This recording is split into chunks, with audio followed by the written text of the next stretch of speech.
Venerable Muskakshabe wakwasigo bwa Kikonobu ni impamya kundo kwija kurindebera giro ryo bureberezo Ebya bigambire izoba rya nyuma abazyo bwabire natandikaho busaba dikoni busya ubwacha bugashe omuruka gwa Rushasha kandi umugomboro ya Nyakajeme mu district ya Rukungiri hamwe no kutahante bamwe bembezi wabwo Venerable Amos na Catherine Katushabe.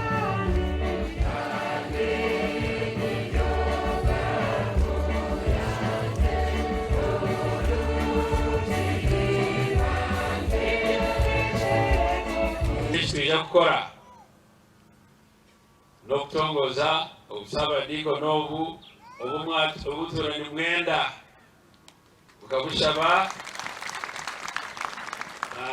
Bishop Nesmas Asimire muri mu muhango gwakozwe Bishop Rohindi akutandikaho ubureberezi bwa North Kigezi atiyo yashaba abahereza ba Mukama kwiciriza urweto rwabo bakagumana babeyijukiraho na Nyensya hati tuyone tujesha abantu bandize ba Bibire konka hati niho inumugisha ugo kubibe byawe hanyuma n'ubuze abaryenjanyuma yawe hanyuma imyaka 10 baryajesheje Bishop Nesmas Asimwe yananjiriza abahereza ba Mukama kwetantara ibyo butegeki kubahamira hakigambo cha Mukama kandi yaragira ngo Mukama buri umwe namutoranira umwebembezi kwenda gukora ebyaje rujimu. You see, leave politics to the politics. Bone bamanyo gwabo kurungi munonga kulirenjiri. Build on that. Build on the foundation who is Christ Jesus. Buri omwaine eshonchoche Stephen Asimwe uno muburizi w'obusaba dikoni na asima Mukama ngo busaba dikoni bwonjire akwikiriza kwa abakristayo umwanya nigwe gumwe enyuma ho omwaka kubiguhire twine ohereza bwa kare abantu bashijya no gufomera busaba dikoni bari mu kuzayabo kwa twitondeze busaba dikoni kwa Nyakageni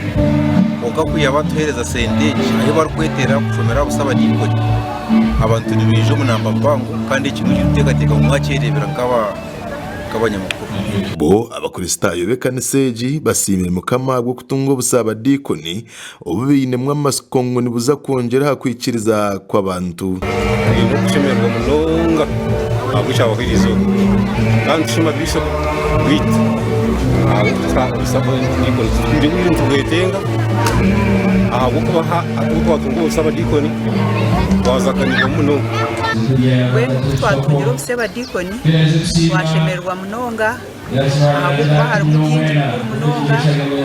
tubasize kwega kandi no kutunga ekwatanisa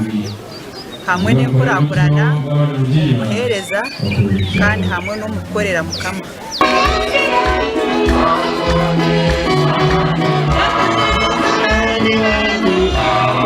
Habwa tayari West gasha kwa Robert Mugabe.